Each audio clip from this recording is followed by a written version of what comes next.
Hi, everyone, and welcome. How Should we, are you out there? It would be not, let's wait 30 seconds y- maybe. More people will connect now. yeah. Let's see. Hi there. I'm into Hi, Alessandro from Rome. From Rome, yeah. Okay, a fellow. Salve Alessandro.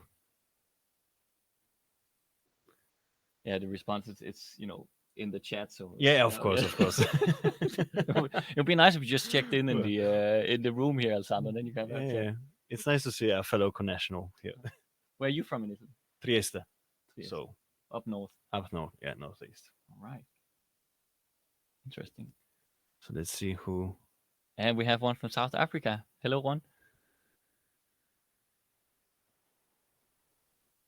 Another one from South Africa. That's great. Ah, that's super cool. Hi, everyone. It's nice to see an international crowd here. Yeah, that's well, that's quite common to be honest for us.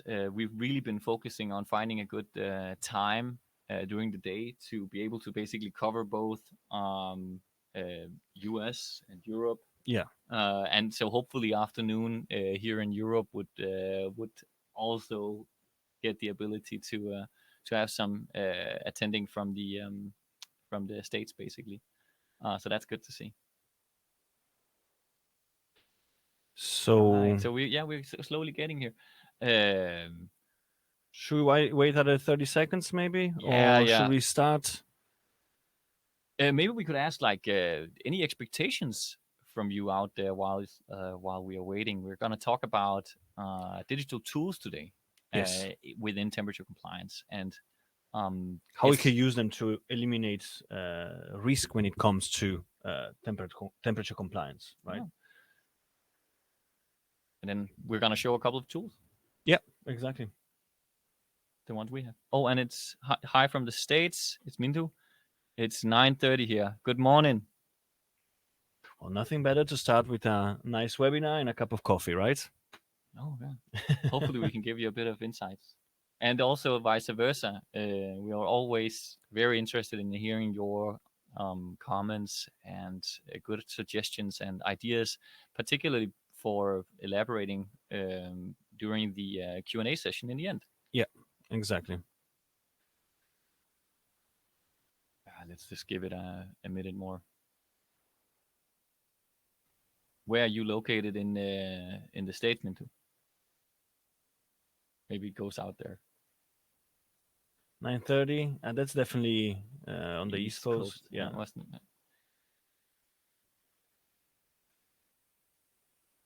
Well, as we mentioned today, we're going to talk a bit about temperature compliance and how to use morning Maryland. Thanks, Minty. That's good. That's good. As you might know, all of you, we are going to ship a certificate in the end of this webinar, Yes, right? Yeah. I think so. Yeah. And that's something we take on ourselves that we've learned from Jan. Yeah. Was That's been our partner until now, which has been really exciting for us. And this is our one of our first webinars that we are. is actually the first It is webinar. actually the Yeah, first. the first one that we do by ourselves completely. Mm-hmm.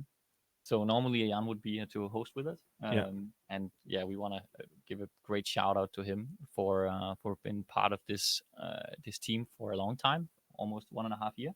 Yeah. And now we hope to take it up by ourselves. So that's basically what we're gonna kick off now. Exactly. Yeah.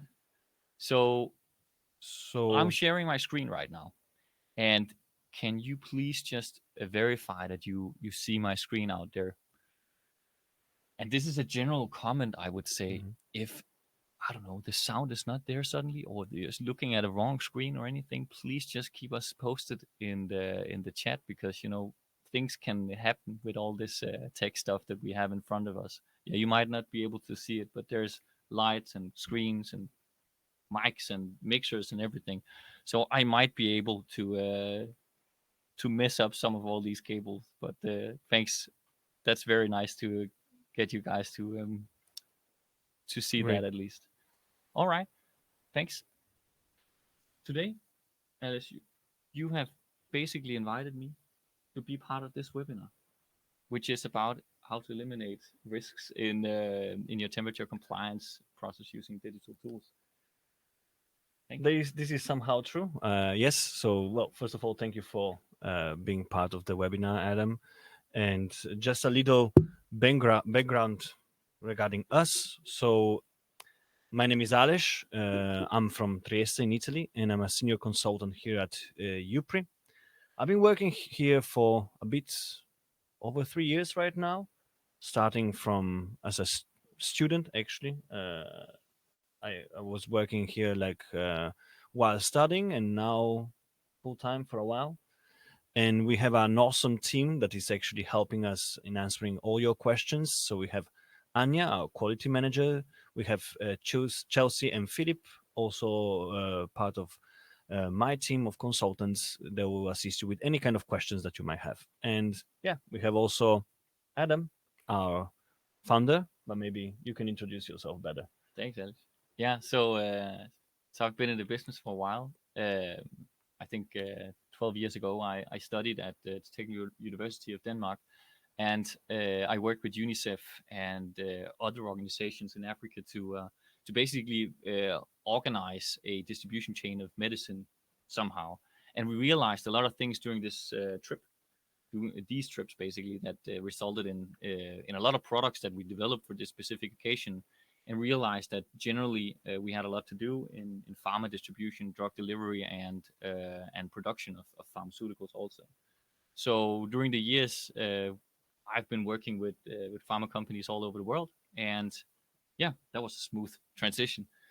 Perfect. And what we have developed is basically a method and a lot of different tech, a lot of different softwares that are intended to help companies such as what you guys are representing out there, with a combination of all these elements that together combined is what we define as temperature compliance. All in all, it's both the validation of your well, coolers, fridges, freezers, units, etc., warehouses. There's also the mapping of them, temperature mapping, when you create the gradient of temperatures within the storage areas. It is also the ongoing monitoring. And all in all, this taps into the ability to perform an audit. This Exactly. is like, how can you easily make sure that you're compliant? And an audit is kind of like this place, the situation where you prove that you are compliant, as an example at least. So this is a bit, what we're going to talk about today is that Exactly. we've created a lot of different softwares Hmm. to all in all be this suite of products that can help you become compliant within the Yeah, temperature but compliance field. not only that, I think also what we want to share with you is kind of besides the UPRI product, as you can see, like as a digital environment for the temperature compliance, but we really hope that you get some inspiration how actually digital processes can improve your current monitoring and monitoring processes, how can actually help you to have a smoother audit. Of course, we'll mention UPRI a lot, but what we want to we want to just really be an inspiration out there that digitalization is actually something that can really assist you to be more reliable, more precise, more accurate in everything what you do. So I guess we can go with the next slide here. Yes. So Hmm. as we mentioned at the beginning, like what are the benefits of using digital tools in monitoring and mapping, right? Of course, first thing that comes to mind are kind of efficiency, right? But there are also other things that maybe we don't think immediately about it, right? Compared to manual processes, of course, now they are pretty outdated. But the reality is out there, especially me talking with our customers, is still kind of a big part of compliance in general. You have a lot of paper trails, matching of certificates, and all that. This is still a very manual process. So actually, if you can send maybe a message in the chat, if how do you deal with all those processes that are really paper based? Have you been able to move into a digital environment, or you still kind of work on a more paper based system? One thing that actually also I think it's overlooked, right, is the enhanced accuracy. What I mean with that, so once we take the human element out of these processes, Mm. the precision of measurements increases because we minimize the human errors. The transcriptions of data, it's basically flawless. There is no human error while maybe we put the comma on the wrong spot. And this maybe it's a small thing, but can lead to actually questions. And I think we don't want Mm. too many questions during an audit, right? No, that's right. Then, of course, real time monitoring, this gives you the opportunity to be proactive extremely quickly or reactive extremely quickly, especially when you have to deal with extremely temperature sensitive materials such as, I mean, life science, it's has plenty of those, but not only this industry.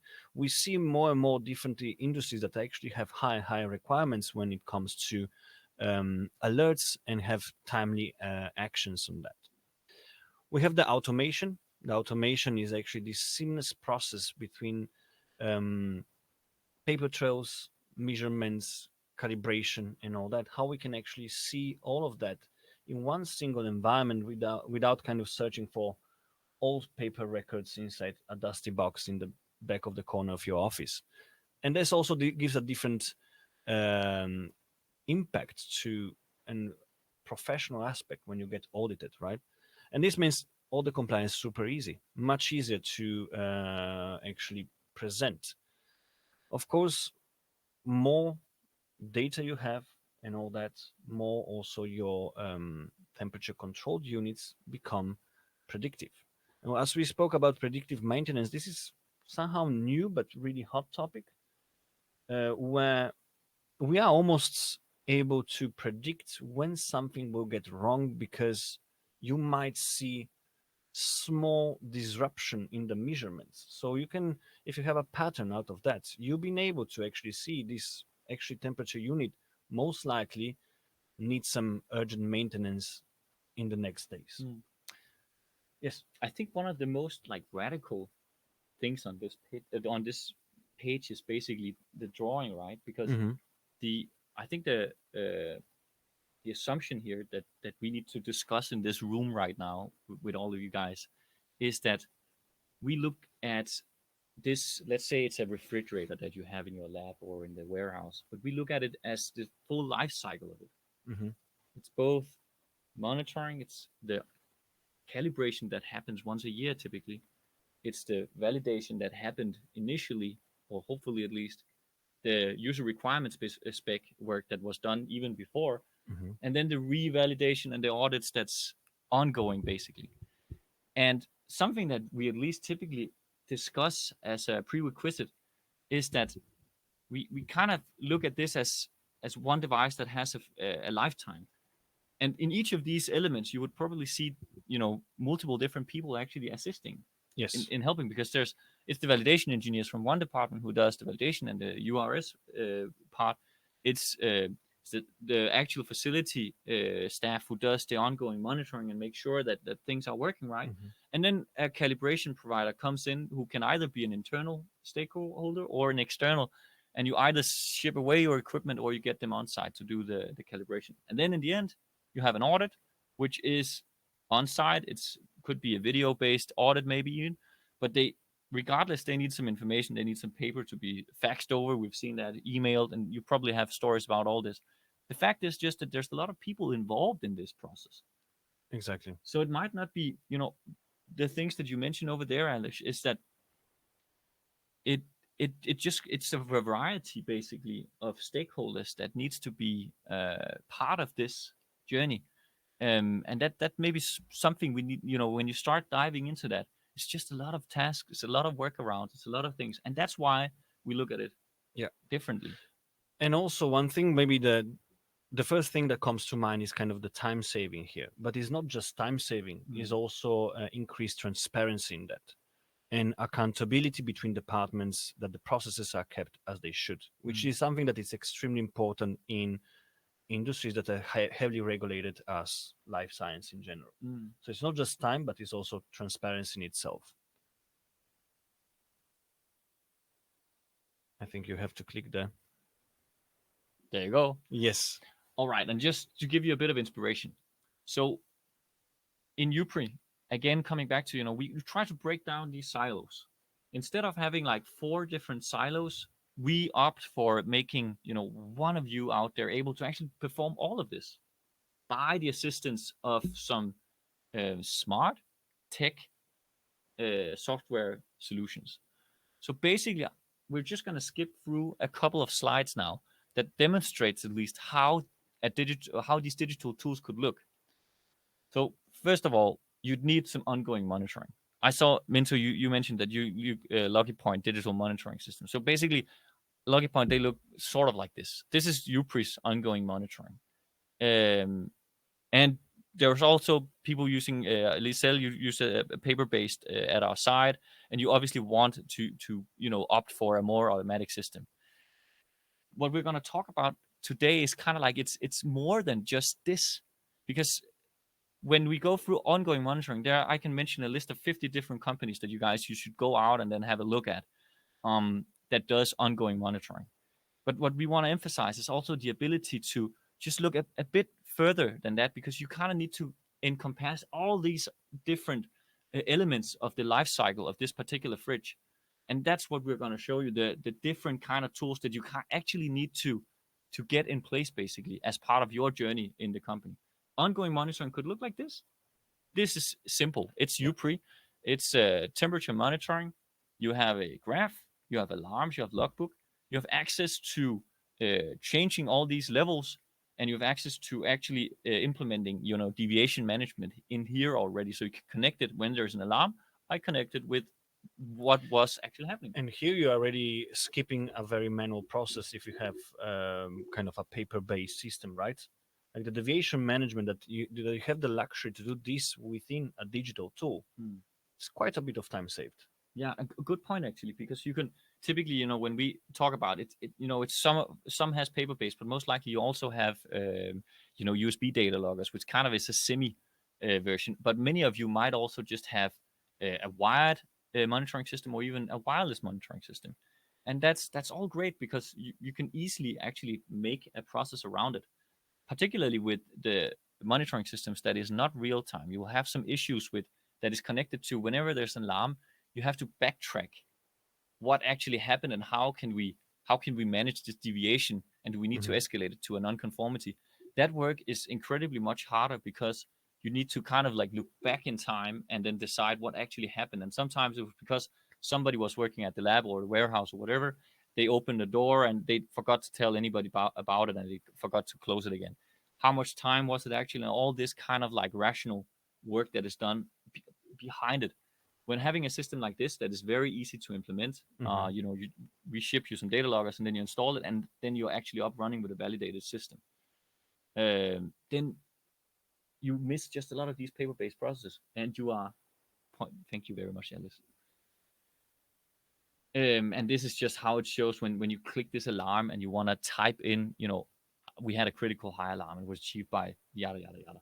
Exactly. It's so nice to get it immediately. You get the alarm, text message or call or whatever, and then you type it in, and then it's added, because you cut away so many steps that you normally would just have, on a Monday morning to figure out what actually happened, what can I do, and this and that. So, and of course, then you can implement into your reporting. Yes. Which is really important for deviation management, and also to write down your corrective actions, because non-conformities are part of a quality process. But the importance is what kind of corrective actions are taken. How do you explain what has been done and what happened? That's actually what it matters when it comes to a quality-based process. And what we realized actually in the audit, when having systems like this, and we're not even done yet, because we realized during the audits that when an auditor sees that you didn't actually, let's say you shipped some documentation over, I don't know, loads and loads and loads of data and alarms, etc. You can even just show them the system live in the audit and show them, yes, this is how we handle it. This is what happened. They they accept this at a higher, I would say, practical level, at a higher like protocol kind of level, because it's just so a little more reliable, at least if it's validated and all that. Well, here you tap into the trust that you build with your auditor in that case, right? That's And probably the word I was looking for. exactly, because I mean, if you're confident in your processes, you'll be able to build more trusts, and therefore there is more transparency. Therefore, there are also less inquisitive questions and all that that perhaps can put you into an uncomfortable situation. So we can go with the next slides here. Yeah. I did it, Alice, because I pressed only the button where I showed the screen. Sorry, guys out there, but because now you can see us also. Is that true? I think it is. Yes. Even though I'm not new at this, it feels like I'm actually like still in in learning here. So yeah, that's great. Next one, and now it gets funny. I think Yes. because it's not just temperature monitoring and ongoing, because we need to consider all the things that happened before, like when you validate and when you do the temperature mapping of your fridge. And then we added this software tool to the suite of products in Upri. And again, now you're talking about a completely different set of competitors out there available to you, because it's not the same companies that does temperature mapping as it is doing temperature monitoring. Temperature monitoring is the list of 50 companies. Temperature mapping is typically a combination of consultants that you have, closely located proximity of where you are. They work in pharma. They're really skilled validation engineers, and they work with temperature mapping. Exactly, and different tools as well. Exactly, that's the thing, with 50 other different tools. So the tool that you're seeing here is Upri's temperature mapping software, and I've just taken a couple of screenshots of it basically to give you an idea about like why is this something. It's a graph, it's a box plot. The cool thing here is that within this system, you have live temperature mapping data. So imagine again, you have 15 data loggers, let's say in a fridge, or you have 300 in a warehouse. Exactly. I think we did with almost 500 at the same time, actually. And then you add it to this system. You have a temperature mapping that is live, and typically a temperature mapping can consist of like 1 days of temperature data or humidity for that sake, or it can be 75 hours. So 75 hours. If it's a long study. And the thing is that it's a lot of data. It's a lot of data loggers. You need some sophisticated tools to do this fast. Alternatively, this is something that obviously needs an expert to do. So by having a tool like this that is already this as part of the same suite of products, basically at Upri at least, then it's all connected, it's all combined, and you can perform a temperature mapping being guided almost by the tool. And it's live, by the way, so you don't need to wait for the temperature mapping to be done before you can start analyzing and figuring out, oh God, the HVAC system stopped or it did a hiccup or something like that during one of the tests we did. So besides being able to monitoring your exercise in real time and actually be there and intervene if something's not working, but you have all those data combined in one single report, basically easy accessible and all that. I had a question actually for you, Adam. I know that we discussed, but do you recall what is one of the latest trends in the life science industry regarding continuous mapping? Continuous mapping, one of the is it revalidations?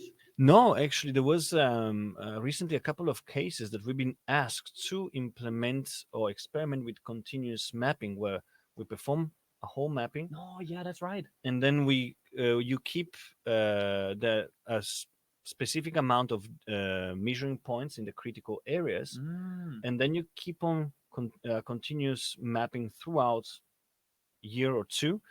In this, you can actually potentially combine a mapping exercise that's really geeky, but it's fantastic across a multiple, like a really long period, and keep your and have basically all the functionality of a continuous monitoring at the same time.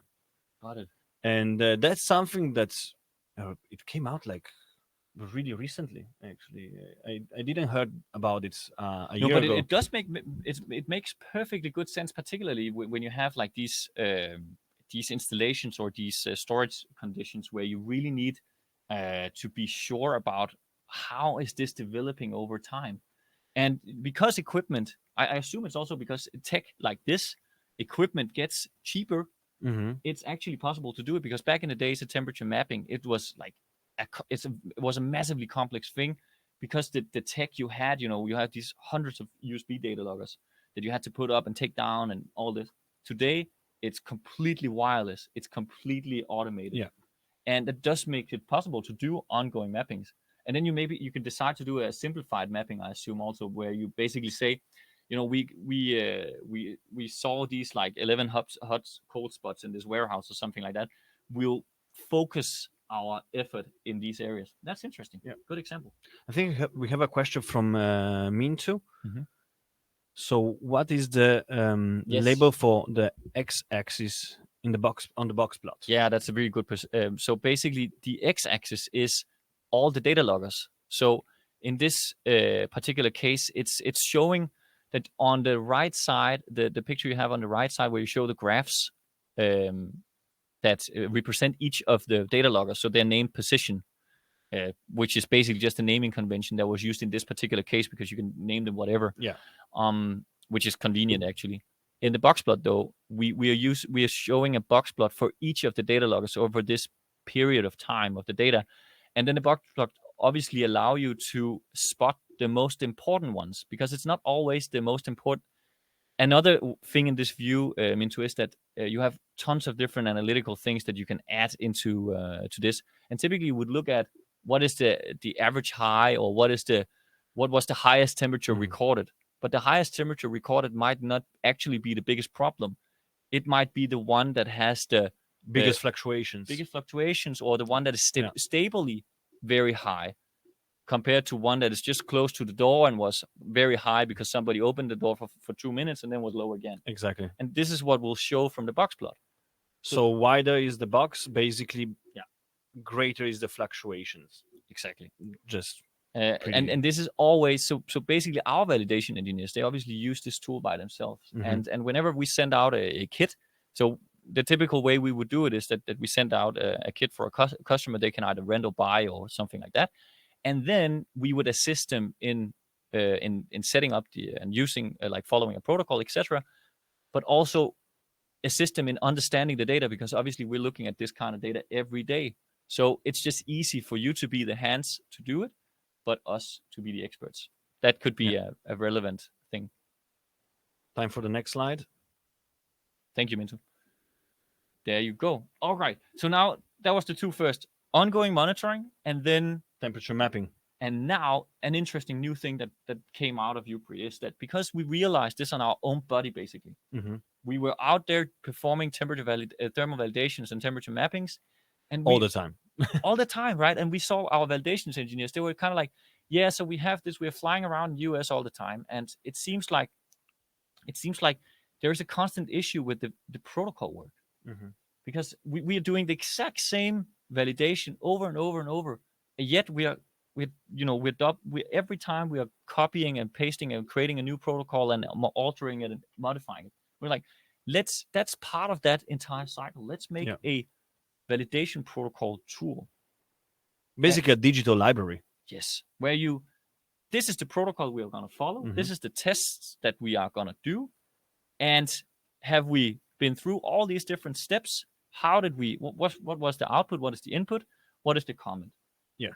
And then basically what this allows us to do was that we have some global companies that are doing the same validation over and over and over. And the reality is, and I kid you not, in almost all of the companies that we are working in, being big or small, Mm-hmm. a validation protocol and the application of it and actually doing a thermal validation is being done over and over all the time. So you take a protocol and then you copy it and then you do your own version, not your own version of it, but you follow the one that was already laid up. Yeah. And that just means that you're basically duplicating on duplicates all the time. Mm-hmm. And it's actually really time consuming. So by adding them to a system like this, you can control the process and you can add all the digital recorded data to the protocol. Yes. Does that make sense? I think it does, but okay. also it's also one main advantage that you have here is actually that you can have a person that it's not extremely highly trained in performing a mapping because it's guided step by step by kind of clicking the execution of each task that is described inside this digital protocol. So you can actually and this can be also part 11 compliant, by the way. But basically, it's a step by step digital guide for as many protocols as you want that you can always access through the software. And this will guide you through the whole mapping process from the beginning. And to be honest, we are starting from checking the calibration certificates. Is I think Exactly. the first point, or count how many data loggers are in the mapping kit, right? So it's kind of really you go through all the necessary steps in a digital environment that you can actually easily access through a simple tablet, so you don't have to carry like binders around it, and just kind of check the boxes, and then you perform your own mapping. And this can be done. We can create those ones remotely and guide you through a remote mapping from our offices in Copenhagen into your location that way. And now we're touching upon another. So like this is one out of the three tools that we have presented for you as far. Mm-hmm. The monitoring, we had a lot of competitors who does this, and you can just look them up on Google. The other part was the mapping tools. There's fewer tools out there who specialized in mapping, so you won't get the same kind of list. And then you have the validation protocol tool.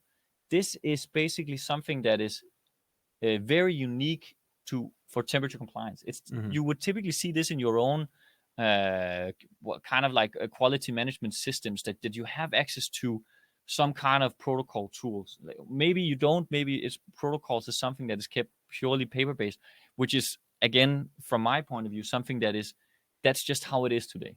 Yeah. So you would probably not be able to actually find. I think I can mention the couple actually who does this out there. So you would find competitive wise, you would find less amount of companies out there who does validation protocol tools that are specialized within thermal validation. And obviously we're talking niche now, right? Yeah, but there is not a single one that is actually integrated with a monitoring and a mapping system. Not to my understanding. If you have any, please, I'm really would be fond of touching base with them. And actually, I have also a question regarding the previous point for the public here. Have you heard about the continuous mapping as we talked before? I'm actually really curious because something that we heard recently, and we are really curious to explore those options around. It's so geeky, but it's also very interesting. Just also to mention regarding the validation software in this case, we totally understand that this tool is not for everyone, right? But we do have companies out there that have to perform validations basically almost on a daily basis. But there are also businesses like validation consultancy companies that they do for their clients. So that's something that it can give you a level of consistency in your activities that is kind of, in my opinion, beyond pair that what you can find out there. Okay, I'm gonna start a poll and then you can just answer. Next slide as well. Yeah. Great. Perfect. And then okay, so we have first the first three suites of products or software products, but a part about this is calibration. Yeah. Because something we realized in our 10 years in UPRE was that calibration is always a very troublesome process because you have somebody coming in on your lab or your warehouse, and then they need to either take out your devices of operations, or they need to somehow they need to take it out of operation because they need to calibrate it. It's either or you have to ship them somewhere, and then calibration lab. Yeah, and then you need to have replacements. That's costly in both ways. So what we did was that we integrated calibrations within all these three systems. So in each of the three systems, you have access to the calibration certificates for the devices that you're using. The thing here is that, again, calibration from a competitor, kind of like who can you find out there who can do calibrations? You can almost find a calibration laboratory wherever there is like a hub of pharma companies. That's when I started investigating where do I find calibration laboratories, they are always located where you have industry, particularly pharma industry. So they're more like it's local providers. They're typically not global. UPRI, we consider ourselves a global calibration provider. We run a accredited calibration laboratory um, that is basically fully automated. Yeah. And what it does is that we calibrate these devices, these data loggers, and then we use it to add the calibration certificates directly within the platform. So whenever you have a data measurement, with either being in the mapping tool or in the monitoring tool or in the validation tool, then you would be able to fetch the calibration certificate because it's connected to the data that is measured. It's connected to the actual work that you have done, even to the alarm that was measured. Mm-hmm. And thereby you kind of have full traceability around, like I'm trying to paint this circle of, we're looking at the entire lifetime for that particular fridge or unit, and calibration is a big part of it. Just a little correction. We do not calibrate the data loggers, but we calibrate just the sensors. Very good. Yeah. Today, after we took the patent on letting a sensor, which is just this little plug on the top of the data logger, we took a patent on the ability to locate the actual calibration certificate in the device. Then we started calibrating only these small devices, because it means that in the example of, you need to send away your data loggers for calibration, or you need somebody on site to do the calibrations, then instead you just basically let us calibrate for you, because we are just going to ship you a bag of these sensors that is exactly connected to what you need, the calibration that you need, the type of measurement that you need, which is temperature, humidity, CO2, etc. And then you just replace it with a new one, and then ta-da, it's calibrated. So what are the application areas here? I just wanted to, because now you have a picture about, like, we look at all these different softwares as part of a journey. Yeah. And then where do you use them? Where do you use this kind of thinking? You use it typically in warehouses, in QC labs, in clinical trials, and production sites, or clinics for that sake. We are at almost, I think, 40% of pharmacies in Norway, Denmark, as an example, always. Also, you use it for temperature down to minus 200 to plus 800, to humidity, carbon dioxide, and differential pressure.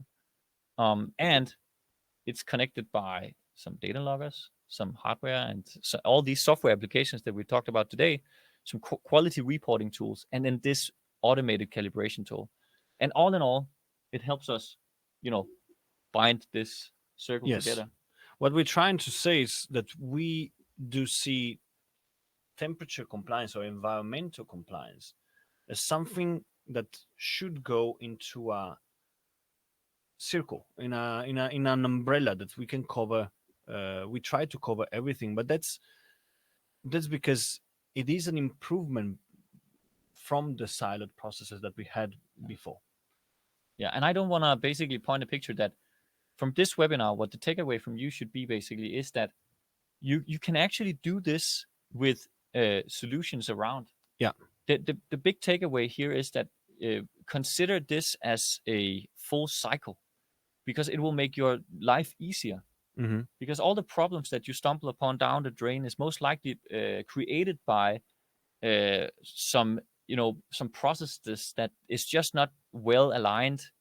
And that's what we try to help with our solution.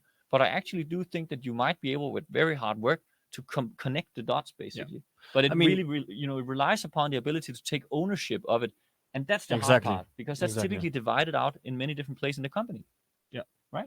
Precisely. And now we're going to the interesting part. So now, of course, we used UPRI as a main example because actually we know it so well. But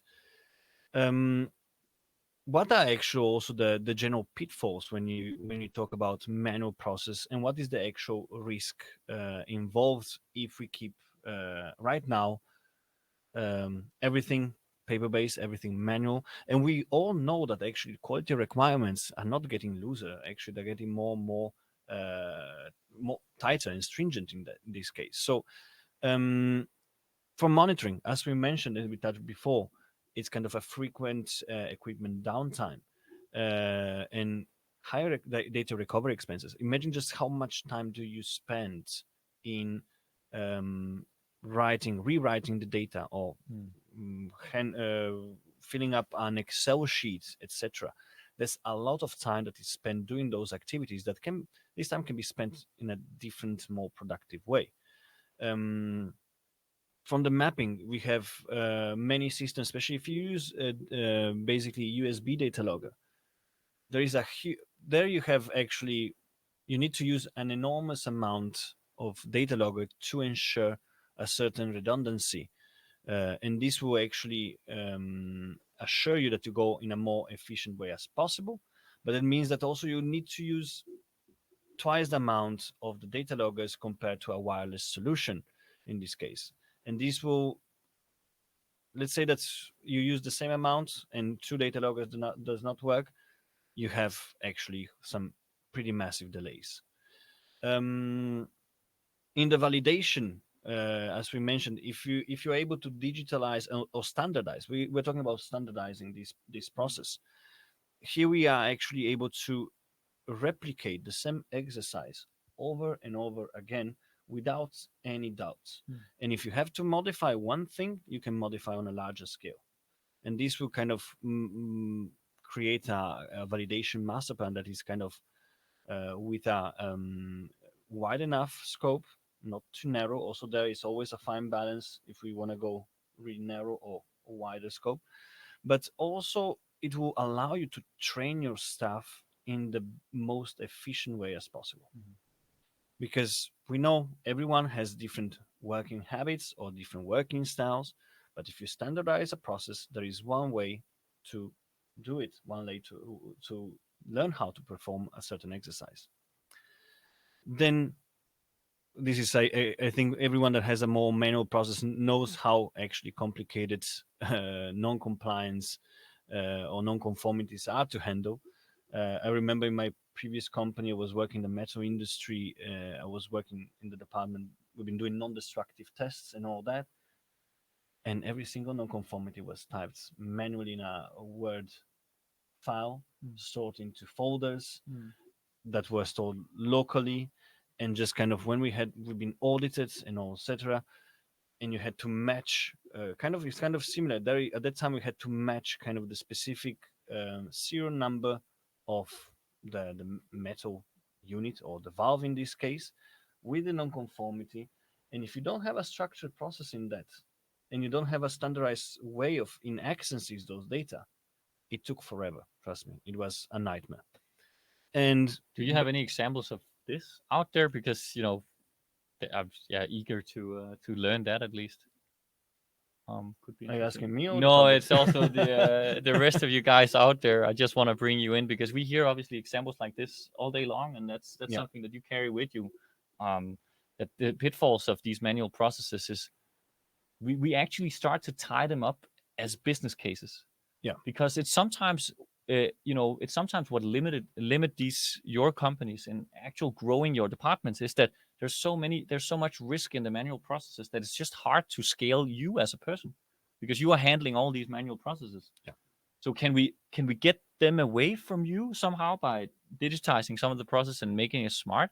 Then we can grow, exactly. and then it's suddenly a different business case that is not just relying on risk, but it's actually also on growth, which is a bigger business case. And here we're coming to the our next slide, which I found really interesting, and I witnessed firsthand as well.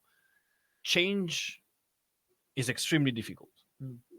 I mean, it's one of the toughest thing to implement in a company, especially because we have the workforce is built from many different generations. Mm. Some have been used to use the same tool, the same method over and over again. Also because you're relying on, in Of quality, course, right? You're relying on the same consistent quality. yes. So change is not always good, right? Not always, not always, but sometimes it's necessary because I mean, industry standards are changing, Yeah. and old processes cannot keep up with the development of the industry standards Mm. anyway. But there are ways to implement and mitigate those kind of resistance to change in this case. First of all, you have to acknowledge it. You need to be fully aware when you change a process, as time consuming as might be, there will be a struggle at the beginning. So you need to always keep the bigger picture in front of you and see the benefits of implementing a new process. But that means that you have to do your homework beforehand, right? Of course, communication between departments extremely important, and continuous staff training in those situations are really crucial. And this goes, of course, that's a really general topic, but here we saw quite often how hard it is to change something that's even so automated as our system from a manual process. How much worries and troubles this can actually create in the people that are using those tools on a day-to-day basis. But once we and that's actually what we also really take care, is kind of, delivering our service is not just delivering kind of a product, but it's also delivering a certain degree of knowledge to you. And that's something that you have to keep in mind. Knowledge in those cases and understanding is crucial for implementing any kind of digital tools in processes that are actually kind of manual right now. And I think we can go with the next one. I need you to click on the slide. Sorry, I'm just trying to answer Mintu. Maybe I can do it here instead, because what is the difference really between continuous monitoring and continuous mapping? So that's a very good question. Yes.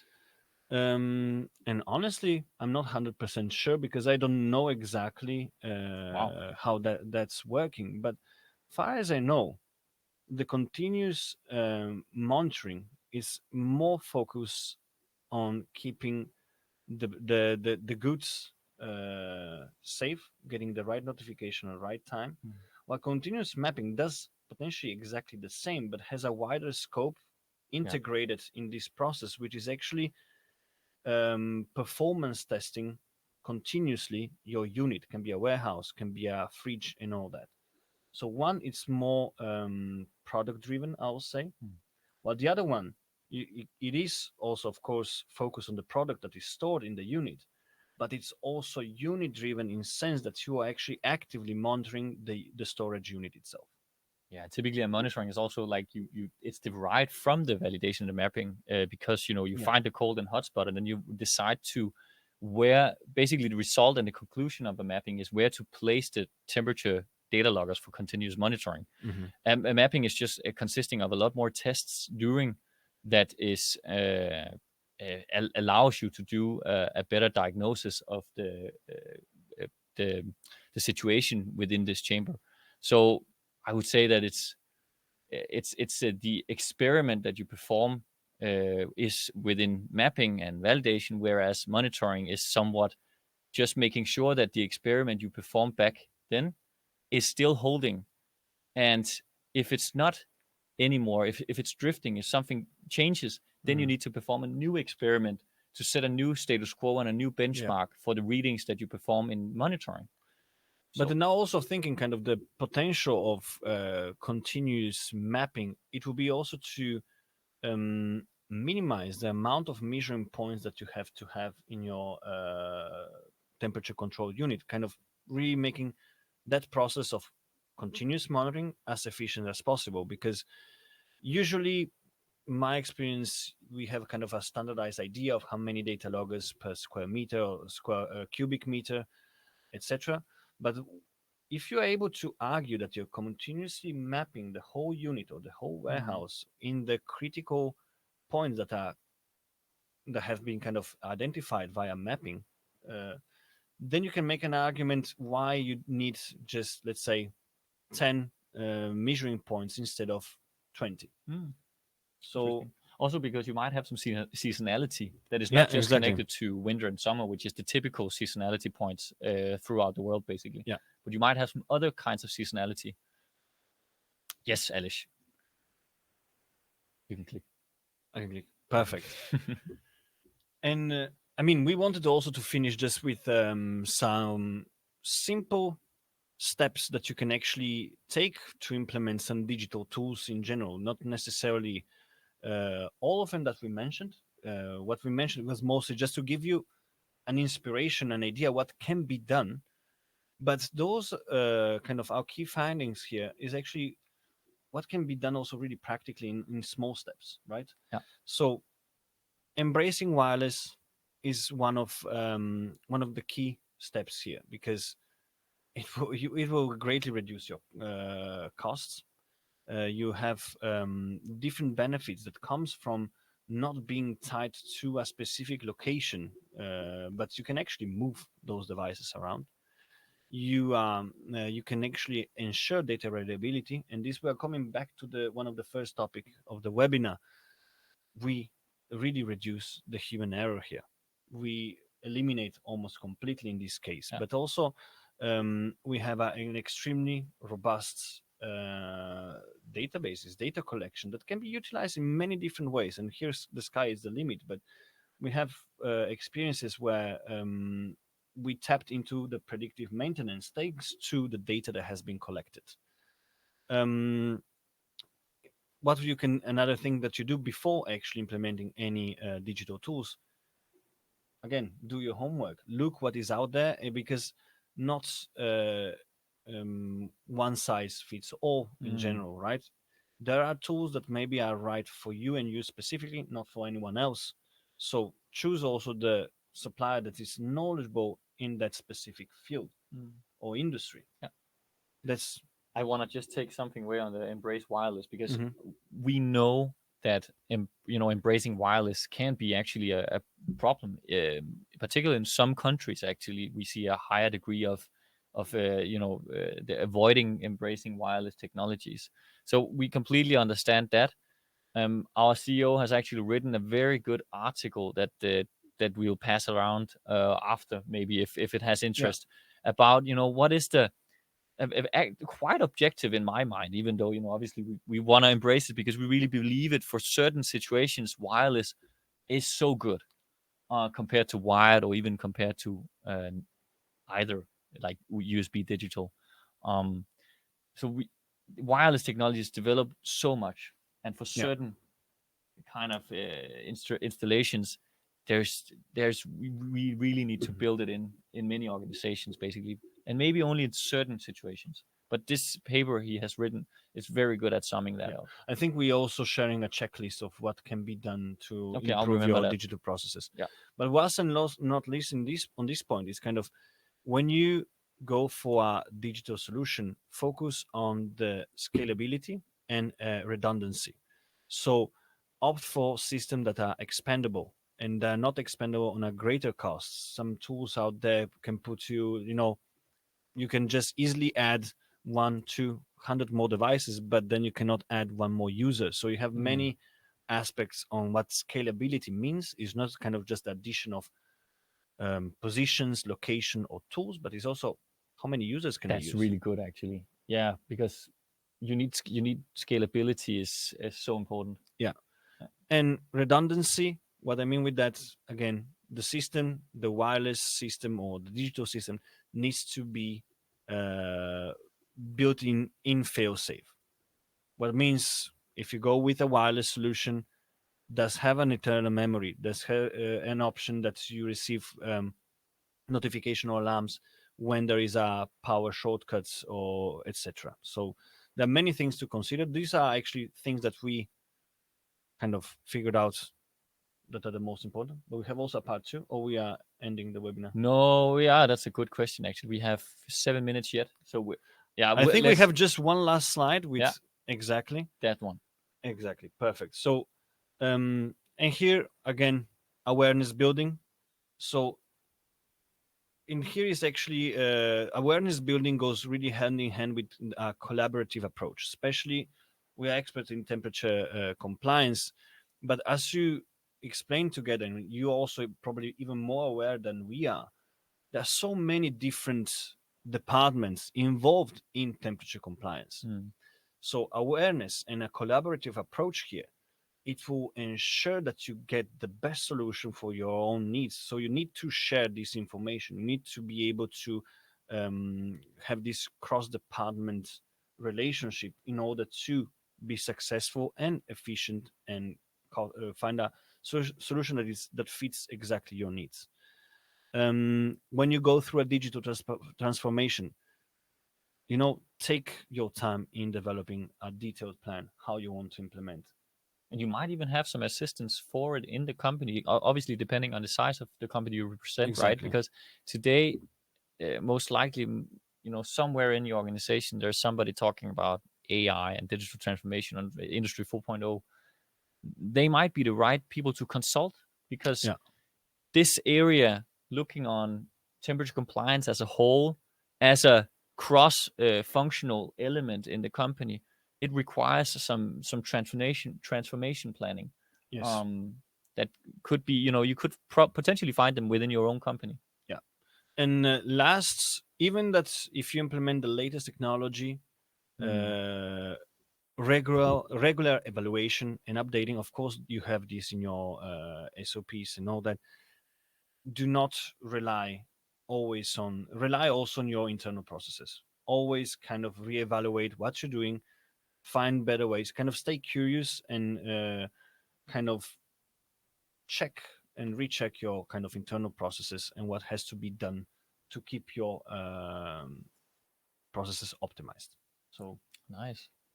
I'll say actually And this is the findings that we have actually like done from all the years, and like this. we went through as well. Exactly, like we've been going through this with customers, and when we started deciding on like this is temperature compliance as a whole, then we found all these elements in order for us to become that in the companies we work for. Yeah. And you might see them in your own journey when you start transforming your company in this direction, and you will try to make business cases. That's really, that's the tool that we have used the most in here to really accommodate this change, because sometimes again changes are hard if you don't see, it's quantified. But when you start calculating how much time do you, your colleague, whatever, use, and you see, oh my god, this is not just time, it's costly, it's limiting our growth. You can't hire more of It's you. stressful. It's stressful. And you will find that you are so deep in Yeah. this that you can't get replaced. Like, you can't just hire another person to Yeah. do your job, because you are so important. Don't underestimate the peace of mind that you can actually gain from automating and digitalizing certain processes. That you're not kind of feeling the pressure, or I might have done a mistake. Is that correct? Mm. No, because you are relying on tools that are actually, I mean, 1,000 times better than a human in doing kind of Yes, it's matching data. specific things, right? Yeah, that's Yeah, specific things. yeah. I think we are, Almost over time, and maybe we have 3 minutes left, right, Alish? yes, something like that for a Q&A. We Yeah. have some So questions here, maybe. don't forget to sign up for future webinars. Thank you, Chelsea. Click on the link that Chelsea Hmm. she sent out, because we are constantly promoting new webinars, and I can even promote that our, I don't know, that Jakob will be back. Jakob, our quality chief of quality, Yeah. and he has so many insights from his work within compliance. And the next webinar is really focused on the mapping exercises. We're kind of having a deeper dive in how that process has to be done in order to be efficient, but also be kind of regulatory compliant. Nice. So that will be a bit more geeky as our theme. Oh, we love it. I hope you also love it too. If you have any questions, don't hesitate to ask them, and you're Yeah. also very welcome to just reach out. Right now, at least, you if you promote your questions, you would have some specialists and some experts in the background. That I again want to thank Anya, Philip, Chelsea, that has been helping us out during this webinar. I hope you also Hmm. enjoy it out there, and thank you, Mintu, for this. It's uh, Yeah. it's really enjoying. And again, if you have any, like, one thing is questions. Also, if you are, I don't know, curious about some topics that you want us to cover, because Yeah. we do have a lot of people in UPRI that is covering all over, well, the Western world at least, with customer insights from various different sides. So yeah, be welcome to ask any Yeah, questions. exactly. And yeah, as Adam mentioned before, in the next couple of days, we'll share our CEO's white paper with Yeah. actually a checklist in what are the fundamental things to go through while implementing digital tools in your temperature compliance. Mm. But perhaps we can even share this Yeah. slideshow. So just spending the last, I don't know, extra minute for the ones of you who hangs in. Again, if you have any questions, then just feel free to ask them. Um, so an example is DSV, which is a logistical provider of medicine and pharmaceuticals, a global Yeah. provider actually within this space. And uh, yeah, what's the story with DSV? Because we have done so much work for them globally. So yeah, DSV is one of those companies that has been already GDP or GXP compliant when we came into the picture. Mm. But it's a company that's also expanding. So maintaining this level of compliance is extremely expensive. So they are constantly looking and optimizing those processes. And here we actually really assist them, especially with the new facilities, but also with remapping all the facilities and finding a more efficient way in performing that and keep this compliance at the highest level. So we did some temperature mapping studies for them. More than one actually, quite a lot. Yeah, because And they're local. The thing is also that they're localized, like they're global. So it's many different mhm, places. It's many different yeah, situations and everything, right? and we mapped some enormous warehouses where we kind of identified and actually also then rectified uh, the risk areas where you can actually store certain types of products. Mm. And of course, here Ah, again, this is interesting. yeah, because I mean, we are working, especially the distribution, pharma distribution industry. It's kind of a product-led industry. Mm. So how does it work? Is kind of a big pharma companies comes to you and say, "I want you to distribute my pharmaceuticals around." Mm. But how do you prove that you keep them safe enough? Mm. And of course, they have multiple clients with different products in itself. So and every product has different types of sensitivity in this case. So having a detailed distribution of temperature and humidity fluctuations allows you to optimize your storage space, not just kind of to store safely, but optimize the space that you have in it.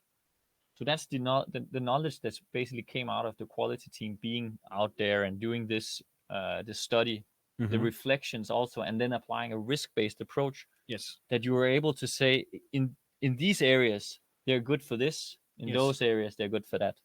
And then once you have this kind of knowledge, and that was actually something that we didn't thought at the time, they have been able to optimize the space that they have actually disposal. So Right. kind of maximize the whole storage space in the best way possible. And that's obviously very interesting for a company who lives by Yeah, making optimized processes, delivering goods and all that. yeah, Yeah, yeah, yeah. cool. um I Nice. think I think something that has been interesting with DSV also is that because we've been at so many different sites around the world, uh, again it was kind of like it's a full suite installation of UPRI almost, mhm, where they use most of our tools because it makes sense to apply the same quality level on each site. So normally you would do a temperature mapping globally at least, and then you add different kind of people to do it mhm, because you would need people that is locally on site, and you would need a local calibration laboratory also, and you would need a local consultant to perform the mapping. And thereby, by a company like this who has so many different sites, I don't know, hundreds, they would need a different altered process each time. They might be able to follow the same protocol, but things happen, different equipment, all this. It's just a different situation basically. yeah, With UPRI, we were able to apply all our different products, ship the right solutions at the right spot, and basically either be the ones on the ground to do it, or have help on site to apply our own products, and then we could do the reporting and the quality stuff Exactly. from home, and thereby harmonizing the quality standards. And that's also something that is relevant to take out of it, I think. But if you look from DSV point of view, for them it was really important to assure that their supply chain, not supply chain, but their distribution chain is consistent across, globally consistent. And we go through so different type of climate, and because they have in different areas. And for example, we have cases that's where they noticed that some, I think it wasn't DSV, but was actually a distribution company in France, that they had to do a remapping just due to exceptionally hot summers that we have lately. Yeah, right. That's right. So they had to remap because the building itself with the south facing huge windows was reacting differently, creating different areas of risk in that. So there's so many factors that And use changes also when you scale up a facility that Yeah. was validated for one purpose, and then suddenly you have maximized the ability to store items in there. You have a bigger flux through the gates, and then Yeah. the situation changed, right? Wow. Okay, there's We are- definitely a lot more to talk from, and then maybe one day we'll host a live event with you guys, because it could be really interesting to be around you. Sometimes, like talking just to a screen, I don't feel like you're entirely there, but I do feel it through the audience chat. So thank you very much for being with us. It's really exciting to share some of at least the insights we have. I sincerely hope that you got something out of it. Yeah. I hope Hope that that was an inspiration for you to see what are the potentials of the digital tools in temperature compliance in general. yeah, because there are definitely some synergies around it. There's definitely some risk in it also that we could cover up also. But there's so much opportunity, and that's what we hunt. Yeah. So thank you very much, all of you, Thank you. for being part of this webinar together with us. It's been really interesting, and we will send you out some material after the In the next webinar. days. So, and also thank you to Philip, Anya, and Chelsea for the support here. Have a lovely day, morning, afternoon, wherever you are. Bye. Thanks, Anya. Hi. Bye, everyone.